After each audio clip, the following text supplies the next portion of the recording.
এই মুহূর্তে যে খবরের দিকে নজর রাখবো, কয়লা দুর্নীতিতে গ্রেফতার ব্যবসায়ী। কলকাতায় গ্রেফতার ব্যবসায়ী আশরাফ শেখ। কলকাতার আবাসন থেকে গ্রেফতার করা হয়েছে আশরাফ শেখকে। কয়লা দুর্নীতির অভিযোগে গ্রেফতার করা হয়েছে ব্যবসায়ী আশরাফ শেখকে। সুজিত ভৌমিক রয়েছে আমার সঙ্গে, সুজিতের সঙ্গে কথা বলবো। সুজিত, এই যে অভিযোগ, ঠিক কি অভিযোগ, কিভাবে এই দুর্নীতি চলতো এবং কিভাবে গ্রেফতার?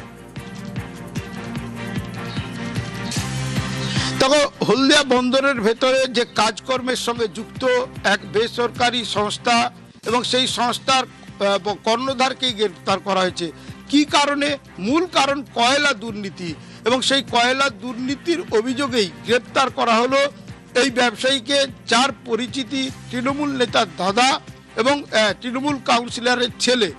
এর বাবা তৃণমূল কাউন্সিলর ছিলেন শেখ মুজাফর, তারই ছেলে, এবং তার এই যে ব্যবসা পোর্টের ভেতর, হলদিয়া বন্দরের ভেতর, সেখানেই কয়লা দুর্নীতির সঙ্গে তার নাম জড়িয়েছে, তার সংস্থার নাম জড়িয়েছে, এবং সে কারণেই তাকে গ্রেপ্তার করেছে হলদিয়া থানার পুলিশ। কলকাতার আবাসন থেকে গ্রেপ্তার করে তাকে হলদিয়া থানায় আনা হয়েছে। কিছুক্ষণ পরেই তাকে হলদিয়া আদালতে তোলা হবে, এবং দুর্নীতির যে অভিযোগ, কয়লা দুর্নীতি, সেটা হলদিয়া বন্দরের ভেতরে ব্যবসা চলাকালীন এই দুর্নীতি করেছে বলে অভিযোগ সামনে আসছে।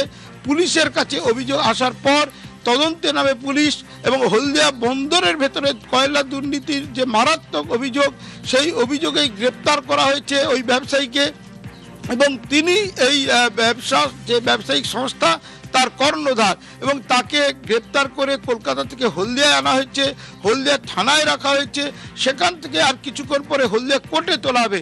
এই ঘটনা সামনে আসার পর রীতিমতো শোরগোল শুরু হয়ে গেছে হলদিয়া জুড়ে, এবং শিল্পাঞ্চল হলদিয়ায় এই বেসরকারি সংস্থার পরিচিতি রয়েছে, দীর্ঘদিন ধরে ব্যবসা করে, এবং তার বাবার পরিচিতি রয়েছে শেখ মুজাফর, হলদিয়া পুরসভার কাউন্সিলর ছিলেন, এবং সেই কাউন্সিলরের ছেলে, এক ছেলে তিনি তৃণমূলের তাবড় নেতা হলদিয়ার, সেই আসগর আলীর দাদা সম্পর্কে। আর আসগর আলীর দাদা এই ধৃত যে ব্যক্তি, তিনি ব্যবসায়ী, তাকে গ্রেপ্তার করা হয়েছে। পুলিশ তদন্ত শুরু করেছে।